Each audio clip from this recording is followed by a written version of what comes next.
अगर आप किसी भी सीनियर जीपीयू कर्नल इंजीनियर से पूछेंगे कि उनका 90% ऑप्टिमाइजेशन टाइम कहाँ जाता है, तो वे आपको अरिथमेटिक इंस्ट्रक्शंस को ट्वीक करने या स्केलर लॉजिक को वेक्टराइज करने के बारे में नहीं बताएंगे। वे आपको डेटा मूवमेंट के बारे में बताएंगे। मॉडर्न डीप लर्निंग में कंप्यूट सस्ता है और मेमोरी एक्सेस महंगा है। एक एनवीडिया H100 जीपीयू हर सेकंड 1900 ट्रिलियन से ज़्यादा फ्लोटिंग पॉइंट ऑपरेशंस परफॉर्म कर सकता है, जो कि FP8 का 1.9 पीफ्लॉप्स है। लेकिन global high bandwidth memory HBM से एक सिंगल वैल्यू को रीड करने में हंड्रेड्स ऑफ क्लॉक साइकिल्स लग जाते हैं। अगर आपका कर्नल एग्जीक्यूशन कोर्स को मेमोरी बस के जरिए बाइट्स आने का इंतजार करने के लिए मजबूर करता है, तो वे सारे फैंसी टीफ्लॉप्स पूरी तरह से वेस्ट हो जाते हैं। फास्ट न्यूरल नेटवर्क्स बनाने के लिए या ये समझने के लिए कि फ्लैश अटेंशन जैसे मॉडर्न ब्रेकथ्रूज ऐसा जादू कैसे करते हैं, हमें multi tier GPU memory hierarchy में जाना होगा। हमें यह एक्सप्लोर करने की ज़रूरत है कि data high capacity of chip DRAM से लेकर फिजिकल एसरैम रजिस्टर्स तक कैसे मूव करता है, और मेमोरी कोलेसिंग और बैंक कॉन्फ्लिक्ट्स जैसे प्रिसाइज हार्डवेयर मैकेनिज्म्स को एग्जामिन करना होगा, जो ये तय करते हैं कि आपका कोड हार्डवेयर लिमिट्स पर चलेगा या बिल्कुल ठप हो जाएगा। Section break. The hardware pyramid. Silicon registers से ऑफ चिप HBM तक। एक जीपीयू के अंदर मेमोरी एक स्टीप पिरामिड की तरह स्ट्रक्चर्ड होती है। पिरामिड के टॉप पर आपके पास अल्ट्रा फास्ट टाइनी स्टोरेज होता है, जो बिल्कुल एग्जीक्यूशन यूनिट्स के बगल में लोकेटेड होता है। बॉटम पर आपके पास मैसिव स्लोअर स्टोरेज होता है, जो फिजिकल बोर्ड पर काफ़ी दूर लोकेटेड होता है। ये डायग्राम जीपीयू मेमोरी हायरार्की को इलस्ट्रेट करता है, जो लेटेंसी, कैपेसिटी और बैंडविड्थ के बीच के ट्रेड ऑफ्स को डिटेल में बताता है। ये सबसे फास्टेस्ट और स्मॉलेस्ट रजिस्टर्स और L1 कैश से लेकर शेयर्ड L2 कैश से होते हुए सबसे लार्जेस्ट लेकिन सबसे स्लोएस्ट ग्लोबल वीडियो मेमोरी तक डेटा के फ्लो को डिस्क्राइब करता है। चलिए इस पिरामिड में नीचे चलते हैं स्टेप बाय स्टेप। रजिस्टर्स पर थ्रेड Z0 लेटेंसी। सबसे ऊपर के पीक पर रजिस्टर्स होते हैं। ये सीधे streaming multiprocessor ASM processing blocks में फिजिकल SRAM फ्लिप फ्लॉप्स का यूज करके बनाए जाते हैं। स्कोप और लाइफ टाइम। एक सिंगल थ्रेड के लिए प्राइवेट। जब कोई थ्रेड टर्मिनेट होता है तो उसके रजिस्टर्स डिस्कार्ड कर दिए जाते हैं। Latency virtually 0 clock cycles. Operands को सीधे रजिस्टर से ALUs या टेंसर कोर्स में फीड किया जा सकता है। कैपेसिटी एनवीडिया H100 जैसा फ्लैगशिप जीपीयू पर A664 के 32 बिट रजिस्टर्स प्रोवाइड करता है, जो टोटल मिलाकर 256 किलोबाइट्स ऑफ रजिस्टर SRAM पर ASM होता है। Engineering catch.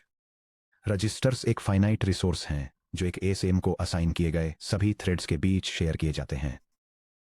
अगर आपका कूडा कर्नेल पर थ्रेड बहुत सारे लोकल वेरिएबल्स डिक्लेयर करता है, तो कंपाइलर को रजिस्टर स्पिलिंग पर फॉल बैक करना पड़ता है, जिससे thread variables slow global memory में डंप हो जाते हैं, जिसे अक्सर लोकल मेमोरी कहा जाता है। इससे कर्नेल की परफॉर्मेंस तुरंत ही खराब हो जाती है। शेयर्ड मेमोरी और L1 डेटा कैश पर ASM high speed SRAM। Register file के ठीक नीचे हाई स्पीड SRAM का एक यूनिफाइड ब्लॉक होता है, जो सीधे हर ASM में इंटीग्रेटेड होता है। हार्डवेयर डिजाइनर्स फिजिकल रूप से इस SRAM को 2 फंक्शनल पूल्स में बांटते हैं। L1 डेटा कैश, जिसे हार्डवेयर द्वारा ऑटोमेटिकली मैनेज किया जाता है, और शेयर्ड मेमोरी, जिसे प्रोग्रामर द्वारा सॉफ्टवेयर के जरिए एक्सप्लिसिटली मैनेज किया जाता है। स्कोप और लाइफ टाइम। एक ही थ्रेड ब्लॉक के अंदर एग्जीक्यूट होने वाले सभी थ्रेड्स के बीच शेयर्ड। यह उस ब्लॉक के एग्जीक्यूशन के ड्यूरेशन तक बना रहता है। लेटेंसी रफली 19 to 30 clock cycles. Capacity ampere और हॉपर जैसे आर्किटेक्चर्स पर आमतौर पर 128 किलोबाइट्स से 228 किलोबाइट्स पर ASM। मॉडर्न GPUs प्रोग्रामर्स को डायनेमिकली स्प्लिट एडजस्ट करने की परमिशन देते हैं। For instance explicit shared memory के लिए 192 किलोबाइट्स और L1 हार्डवेयर कैशिंग के लिए 36 किलोबाइट्स रिजर्व करना। AI में रोल। शेयर्ड मेमोरी एक स्क्रैच पैड बफर की तरह काम करती है। ग्लोबल मेमोरी से डेटा की एक टाइल को एक बार शेयर्ड मेमोरी में लोड करके एक ब्लॉक के अंदर के थ्रेड्स बाहरी VRAM को दोबारा छुए बिना उस डेटा को दर्जनों बार रीयूज कर सकते हैं। L2 cache, chip wide shared cache. Die में नीचे जाते हुए हम इंडिविजुअल SMs को पीछे छोड़ते हैं और L2 कैश तक पहुंचते हैं। यह एक बड़ा यूनिफाइड SRAM कैश है जो पूरे चिप पर हर SM के बीच शेयर किया जाता है। स्कोप और लाइफ टाइम पूरे जीपीयू में सभी एसएम्स के लिए विजिबल। लेटेंसी लगभग 150 to 200 clock cycles. Capacity 40 megabytes A100 से लेकर 50 मेगाबाइट्स H100 या यहां तक कि 96 मेगाबाइट्स L40S तक। एआई में रोल L2 कैश एसएम्स और ऑफ चिप मेमोरी के बीच एक हाई बैंडविड्थ बफर की तरह काम करता है। जब मल्टीपल एसएम्स सेम मॉडल वेट्स या लेयर एक्टिवेशंस के लिए रिक्वेस्ट करते हैं तो रिक्वेस्ट भी रैम तक जाने के बजाय L2 पर ही हिट हो जाती है।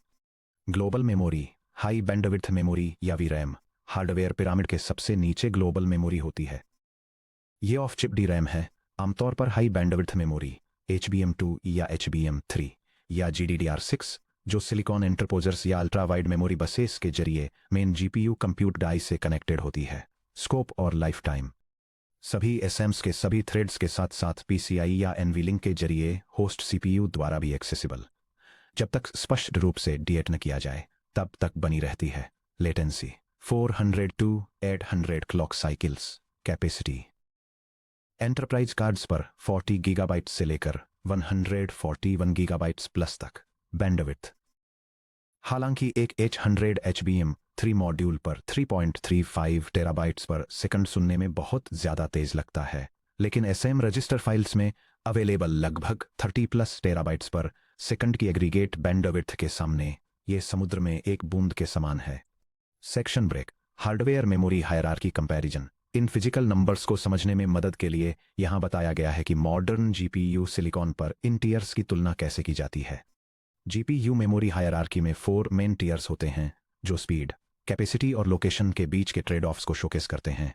हायरार्की के टॉप पर रजिस्टर्स इस रैम का यूज करके स्ट्रीमिंग मल्टीप्रोसेसर पर लोकेटेड होते हैं। ये अप्रोक्सीमेटली 0 से 1 साइकिल की फास्टेस्ट एक्सेस लेटेंसी 30,000 से ज़्यादा गीगाबाइट्स पर सेकंड की एग्रीगेट बैंडविड्थ और 256 किलोबाइट्स पर स्ट्रीमिंग मल्टीप्रोसेसर की टिपिकल कैपेसिटी ऑफर करते हैं, जिसे कंपाइलर द्वारा ऑटोमेटिकली मैनेज किया जाता है। इसके बाद शेयर्ड मेमोरी या L1 कैशे भी इस रैम का यूज करके स्ट्रीमिंग मल्टीप्रोसेसर पर लोकेटेड होती है, जिसकी एक्सेस लेटेंसी अप्रोक्सीमेटली 19 से 30 cycles, aggregate bandwidth approximately 12,000 gigabytes पर सेकंड और टिपिकल कैपेसिटी 128 से 228 किलोबाइट्स पर स्ट्रीमिंग मल्टीप्रोसेसर होती है, जिसे एक्सप्लिसिट सॉफ्टवेयर या हार्डवेयर द्वारा कंट्रोल किया जाता है। और आगे बढ़ने पर L2 कैशे इस रैम का यूज करके ऑन चिप लोकेटेड होता है, जिसमें अप्रोक्सीमेटली 150 से 200 cycle 6 access latency approximately 6,000 gigabytes पर सेकंड की एग्रीगेट बैंडविड्थ और 40 से 96 मेगाबाइट्स की टिपिकल कैपेसिटी होती है, जो हार्डवेयर कंट्रोल के अंडर होती है। फाइनली ग्लोबल मेमोरी HBM3 या GDDR का यूज करके ऑफ चिप लोकेटेड होती है। इसकी एक्सेस लेटेंसी सबसे स्लो यानी अप्रोक्सीमेटली 400 से 800 साइकिल्स, एग्रीगेट बैंडविड्थ 2,000 से 3,350 गीगाबाइट्स पर सेकंड और टिपिकल कैपेसिटी 40 से 141 गीगाबाइट्स होती है, जिसे प्रोग्रामर या पाईटॉर्च टेंसर्स द्वारा कंट्रोल किया जाता है। Section break S RAM versus HBM trade offs the flash attention paradigm. अब जब हमने मेमोरी टीयर्स को समझ लिया है तो चलिए मैं इन नंबर्स को सीधे मॉडर्न ट्रांसफॉर्मर परफॉर्मेंस से कनेक्ट करता हूं। सब टॉपिक 19.1 में हमने फ्लैश अटेंशन की मैथमेटिक्स को एनालाइज किया था, लेकिन हार्डवेयर लेवल पर फ्लैश टेंशन इतना बड़ा ब्रेक थ्रू क्यों था? इसका जवाब पूरी तरह से इस बात में है कि यह HBM या ग्लोबल मेमोरी और इस रैम या शेयर्ड मेमोरी के बीच डेटा मूवमेंट को कैसे मैनेज करता है। न्यूरल नेटवर्क में हर कंप्यूटेशनल ऑपरेशन को उसकी ऑपरेशनल इंटेंसिटी या अरिथमेटिक इंटेंसिटी से कैटेगराइज किया जा सकता है, जिसे ग्लोबल HBM से रीड या राइट किए गए मेमोरी के हर बाइट पर परफॉर्म होने वाले मैथ ऑपरेशंस के रेशियो के रूप में डिफाइन किया जाता है। Operational intensity equals floating point operations flops divided by the quantity memory access bytes read plus return. ये एक्सप्लेनेशन ग्राफिक प्रोसेसिंग यूनिट्स में 2 मेन परफॉर्मेंस बॉटलनेक्स को आउटलाइन करता है। फर्स्ट तब होता है जब मैथमेटिकल कैलकुलेशंस बहुत ज़्यादा कंसंट्रेटेड होते हैं, जिससे प्रोसेसिंग यूनिट्स फुल्ली ऑक्यूपाइड रहते हैं, जबकि मेमोरी बैंडविड्थ अंडर यूटिलाइज्ड रहती है।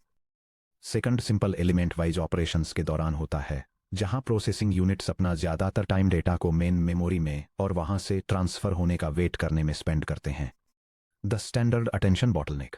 स्टैंडर्ड पाइटॉट सेल्फ अटेंशन में यह मैकेनिज्म कंप्यूट करता है attention of Q K V equal softmax of the quantity Q times K transposed divided by the square root of D sub k multiplied by V. Under the hood एक standard implementation intermediate tensors को सीधे global HBM में materialise करता है। HBM से Q और के को रीड करना, जिससे क्यू के ट्रांसपोज के इक्वल एस कंप्यूट होता है, जिससे n by n matrix S को एचबीएम में राइट किया जाता है। एचबीएम से एस को रीड करना, जिससे एस के सॉफ्टमैक्स के इक्वल पी कंप्यूट होता है, जिससे n by n matrix P को एचबीएम में राइट किया जाता है। एचबीएम से पी और वी को रीड करना, जिससे पी वी के इक्वल ओ कंप्यूट होता है, जिससे ओ को वापस एचबीएम में राइट किया जाता है। n इक्वल टू 4096 की सीक्वेंस लेंथ के लिए उस intermediate n by n matrix को मटेरियलाइज करने के लिए मल्टीपल मेमोरी बाउंड स्टेप्स में ऑफ चिप एचबीएम से टेंस ऑफ मेगाबाइट्स डेटा को राइट और री रीड करने की जरूरत होती है। जीपीयू अपना लगभग पूरा समय 600 साइकिल एचबीएम लिंक को पार करने में बिताता है, जबकि एग्जीक्यूशन यूनिट्स अंडर यूटिलाइज्ड रह जाती हैं। The S RAM tiling fix flash attention fundamentally इस ऑपरेशन को री इंजीनियर करता है। एचबीएम में बड़े n by n intermediate matrices को राइट करने के बजाय ये क्यू के और वी के छोटे ब्लॉक्स यानी टाइल्स को सीधे ऑन एसएम एस रैम यानी शेयर्ड मेमोरी में लोड करता है।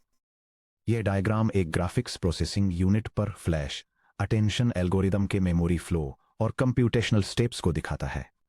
यह दिखाता है कि कैसे क्वेरी की और वैल्यू मैट्रिसेस के blocks high bandwidth global memory से एक स्ट्रीमिंग मल्टीप्रोसेसर की फास्ट शेयर्ड मेमोरी में लोड होते हैं। फिर मल्टीप्रोसेसर टाइल्ड मैट्रिक्स प्रोडक्ट्स को कंप्यूट करता है, ऑनलाइन सॉफ्टमैक्स कैलकुलेशंस परफॉर्म करता है और इंटरमीडिएट रिजल्ट्स को रजिस्टर्स में रखते हुए इनलाइन वैल्यू वेट्स को अप्लाई करता है। फाइनली कंप्लीटेड आउटपुट ब्लॉक को सीधे ग्लोबल मेमोरी में वापस राइट किया जाता है, जिससे मेमोरी एक्सेस ओवरहेड काफी कम हो जाता है। फास्ट एस रैम के अंदर मैट्रिक्स ऑपरेशंस और ऑनलाइन सॉफ्टमैक्स रिडक्शंस परफॉर्म करके और intermediate n by n states को कभी भी ऑफ चिप एचबीएम को टच न करने देकर फ्लैश अटेंशन मेमोरी रीड्स या राइट्स को एक ऑर्डर ऑफ मैग्नीट्यूड तक कम कर देता है। यह एक गंभीर रूप से मेमोरी बाउंड एल्गोरिदम को high throughput compute bound operation में कन्वर्ट कर देता है। Section break global memory coalescing harnessing bus widths. भले ही आपको ग्लोबल मेमोरी को एक्सेस करना ही पड़े, इसे करने का एक सही तरीका और एक गलत तरीका होता है। फिजिकल एचबीएम एक बार में एक सिंगल 32 बिट फ्लोट डिलीवर नहीं करता है। मेमोरी कंट्रोलर फिक्स्ड कंटीगुअस सेगमेंट्स में अल्ट्रा वाइड हार्डवेयर बसेस के जरिए डेटा फेच करता है, जिन्हें कैश लाइंस या मेमोरी ट्रांजैक्शंस कहा जाता है। ये आमतौर पर 32 बाइट्स, 64 बाइट्स या 128 बाइट्स चौड़े होते हैं, जो पावर ऑफ 2 एड्रेस बाउंड्रीज के साथ अलाइंड होते हैं। जब 32 थ्रेड्स का एक warp memory load instruction issue करता है, तो हार्डवेयर मेमोरी कंट्रोलर सभी 32 थ्रेड्स द्वारा रिक्वेस्ट किए गए मेमोरी एड्रेसेस को एक साथ चेक करता है। कोअलिस्ड एक्सेस यानी द स्पीड डीमन। अगर थ्रेड 0 बाइट 0 से 3 की रिक्वेस्ट करता है, थ्रेड 1 बाइट 4 से 7 की रिक्वेस्ट करता है, थ्रेड 2 बाइट 8 से 11 की रिक्वेस्ट करता है और इसी तरह आगे भी, तो सभी 32 थ्रेड्स कंटीगुअस अलाइंड मेमोरी को एक्सेस कर रहे होते हैं। जीपीयू मेमोरी कंट्रोलर इस पैटर्न को आइडेंटिफाई करता है और सभी 32 इंडिविजुअल थ्रेड रिक्वेस्ट्स को एक सिंगल यूनिफाइड 128 बाइट ट्रांजैक्शन में कंबाइन कर देता है। यह डायग्राम जीपीयू आर्किटेक्चर में कोअलिस्ड मेमोरी एक्सेस के कॉन्सेप्ट को दिखाता है, जहां 32 थ्रेड्स का एक वार्प कंटीगुअस मेमोरी एड्रेसेस को रीड करता है।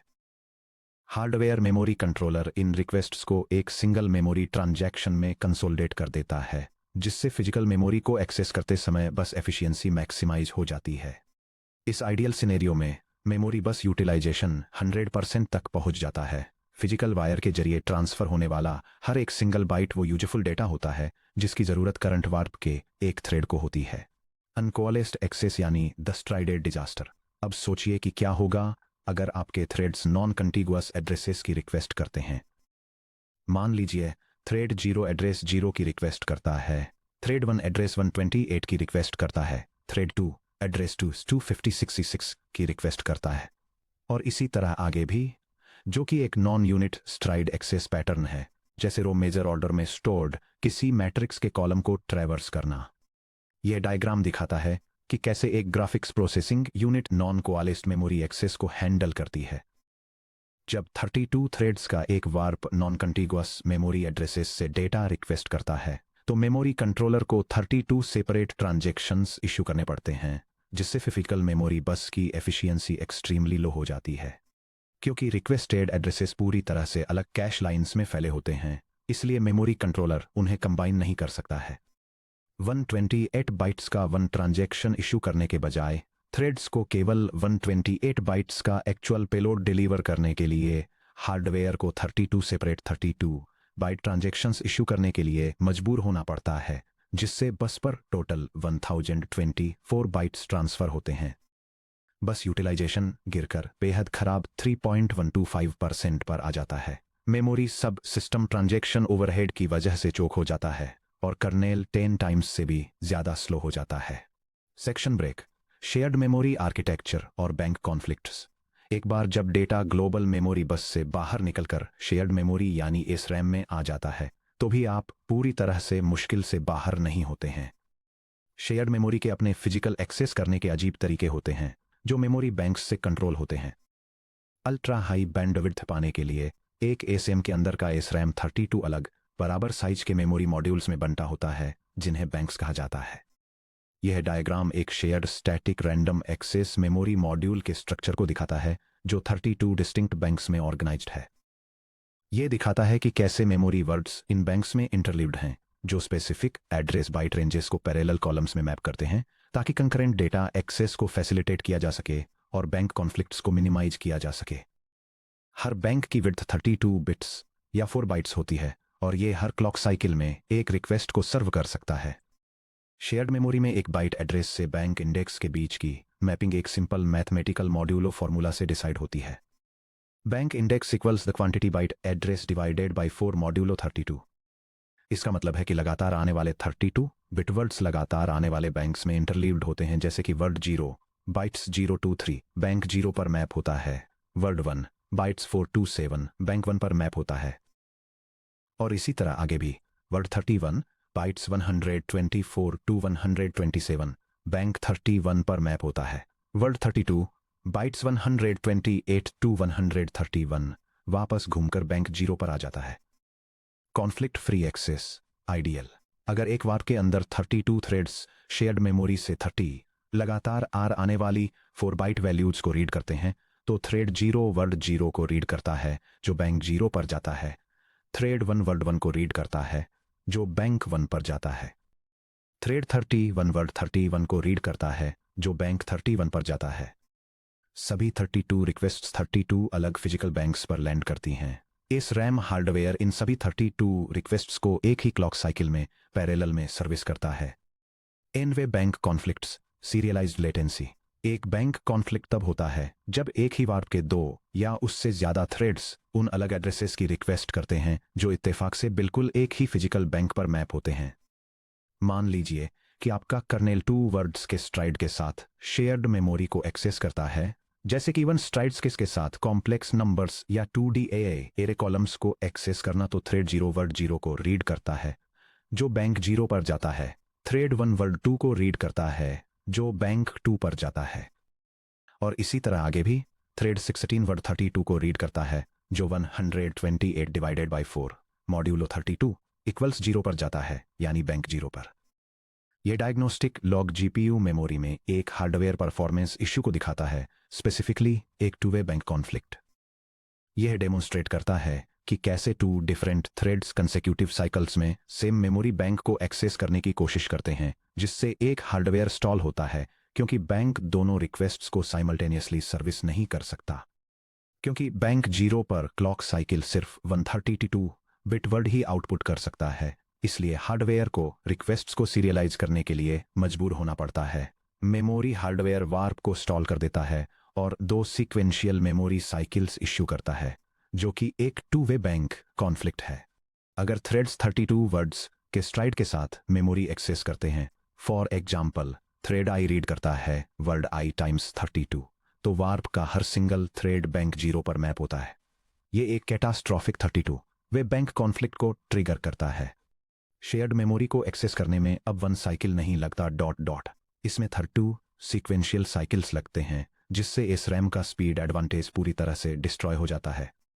द ब्रॉडकास्ट एक्सेप्शन यहाँ एक इंपॉर्टेंट एज केस है। अगर एक वार्प में मल्टीपल थ्रेड्स एक बैंक के अंदर बिल्कुल सेम मेमोरी एड्रेस को रिक्वेस्ट करते हैं तो कोई कॉन्फ्लिक्ट नहीं होता है।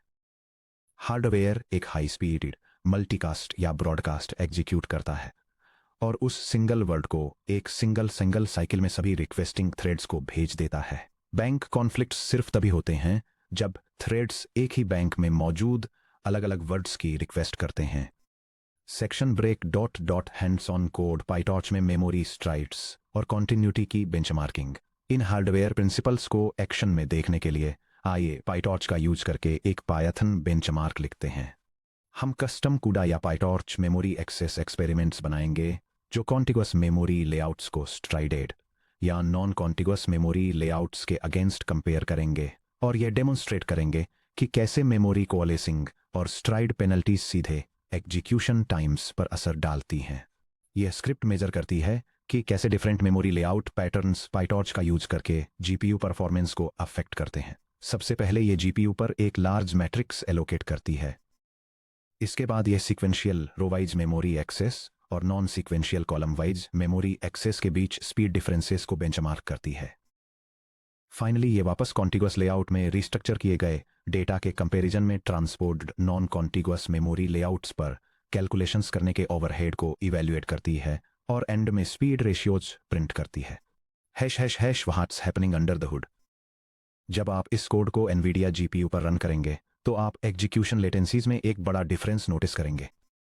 रो wise versus column wise reduction computing torch dot sum matrix dim equals 1 rows के अलोंग कॉन्टिगुअस मेमोरी ब्लॉक्स को प्रोसेस करता है। एक वार्प में adjacent threads adjacent 32 bit floats को रीड करते हैं।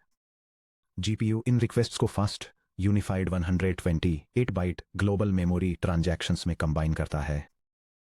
इसके अपोजिट डिम इक्वल्स 0 थ्रेड्स को पर स्टेप 16,384 एलिमेंट्स जंप करने के लिए फोर्स करता है, जिससे अनकॉलेस्ड मेमोरी रिक्वेस्ट्स जनरेट होती हैं जो मेमोरी बस को स्वैम्प कर देती हैं और इसकी वजह से लेटेंसी काफ़ी बढ़ जाती है। डॉट कॉन्टिगुअस का इम्पैक्ट। जब आप डॉट टी के साथ एक पाइटॉर्च टेंसर को ट्रांसपोज करते हैं तो पाइटॉर्च वीरैम में डेटा को फिजिकली कॉपी नहीं करता, यह सिर्फ स्ट्राइड मेटाडेटा को बदल देता है। स्ट्राइड इक्वल्स 16,384 इंस्टेड ऑफ 16,384 अगर आप उस नॉन कॉन्टिगुअस टेंसर पर सबसीक्वेंट ऑपरेशंस परफॉर्म करते हैं तो कूडा कर्नल्स अनकॉलेस्ड एलिमेंट वाइज लोड्स पर फॉल बैक करते हैं। डॉट कॉन्टिगुअस कॉल करने से एक फिजिकल मेमोरी कॉपी ट्रिगर होती है जो मेमोरी में एलिमेंट्स को सीक्वेंशियली रीअरेंज करती है, जिससे डाउनस्ट्रीम कर्नल्स के लिए warp level memory coalescing enable हो जाती है। Section break. Deep learning engineers के लिए architectural lessons. GPU memory hierarchy को समझना आपके high performance deep learning code लिखने के तरीके को बदल देता है। डेटा को कंप्यूट के क्लोज रखें। सबसे फास्ट मेमोरी ट्रांजैक्शन वह है जो आपको कभी करना ही न पड़े। Modern system design intermediate data को जितना हो सके उतने लंबे समय तक रजिस्टर्स और शेयर्ड मेमोरी एसरैम के अंदर रखने पर रिलाई करता है, जिससे of chip HBM round trips से बचा जा सके। कोअलेसिंग के लिए अपने लेआउट्स को अलाइन करें। यह सुनिश्चित करें कि एक वॉर्प के अंदर के थ्रेड्स कॉन्टिगुअस मेमोरी लोकेशंस को एक्सेस करें। जब आप कस्टम ट्राइटन कर्नल्स या पाइटॉर्च C++ एक्सटेंशंस के साथ काम कर रहे हों तो अपने मेमोरी इंडेक्सिंग को इस तरह स्ट्रक्चर करें कि थ्रेड idx.x इनरमोस्ट डायमेंशन के अलोंग इंक्रीमेंट हो स्ट्राइड 1। कस्टम कर्नल्स में बैंक कॉन्फ्लिक्ट से बचें। डायनेमिक टाइलिंग या अटेंशन ब्लॉक्स के लिए शेयर्ड मेमोरी स्क्रैच पैड से लोकेट करते समय एरे स्ट्राइड्स पर क्लोज अटेंशन दें। 2D shared memory array dimensions को एक सिंगल एक्स्ट्रा एलिमेंट से पैड करने पर, for example shared float tile 3233 के बजाय 3232, बैंक इंडिसेस शिफ्ट हो जाते हैं, जिससे जीरो एल्गोरिथमिक ओवरहेड के साथ एनवे बैंक कॉन्फ्लिक्ट्स पूरी तरह से एलिमिनेट हो जाते हैं। अब जब हमने ये समझ लिया है कि डेटा को हार्डवेयर सिलिकॉन में कैसे स्टोर, कैश और मूव किया जाता है, तो हम उन स्पेशलाइज्ड कंप्यूट इंजनों को एग्जामिन करने के लिए रेडी हैं जो उन कैश्ड नंबर्स को इनसेन थ्रूपुट रेट्स पर मैट्रिक्स प्रोडक्ट्स में बदल देते हैं। Section break. अगले section 21.4 tensor cores mixed precision matrix multiply accumulate M A operations में हम इस एम डाई पर मौजूद डेडिकेटेड मैट्रिक्स मैथ इंजन्स के अंदर कदम रखेंगे और एक्सप्लोर करेंगे कि कैसे टेंसर कोर्स लो प्रिसिशन मैट्रिक्स अरिथमेटिक को पेटा स्केल स्पीड पर एग्जीक्यूट करते हैं।